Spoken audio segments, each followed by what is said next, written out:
मुंबईच्या एका ठिकाणी मेट्रोचं काम चालू होतं. तिथे एक ब्रिज पडला. ब्रिजचा एका पार्ट फक्त सिमेंटचा एक पिलर पडला आणि तो कोणावर पडला? मंत्र्याच्या गाडीवर नाही पडला. ना मुख्यमंत्र्याचा ना उपमुख्यमंत्र्याचा ना कोणता मंत्र्याच्या. तो पडला सामान्य माणसाच्या गाडीवर. आणि सामान्य माणसाची किंमत किती आहे? 5 लाख रुपये. मुख्यमंत्र्यांनी सांगितलं की आम्ही जो वारलेला आहे त्याला 5 लाख रुपये देऊन जो जखमी आहे त्याचा खर्च करू. 5 लाख रुपये मुख्यमंत्री त्या माणसाला देणार आहे का? 5 लाखच माणसाचा जीव रिटर्न येणार आहे? मेलेला माणूस काही रिटर्न येणार आहे? अशीच गोष्ट अमेरिकामध्ये घडली.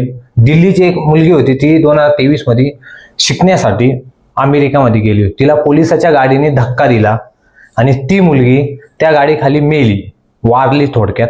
आणि त्या मुलीला अमेरिकन सरकारने 260 कोटी रुपये तिच्या घरच्यांना दिले. तुम्ही विचार करा, कुठं 5 लाख रुपये आणि कुठं 260 कोटी रुपये. आपल्या देशाची जे कानून व्यवस्था आहे ना, सर्वात घटिया झालेली. आणि हा व्हिडिओ जास्तीत जास्त शेअर करा भावा.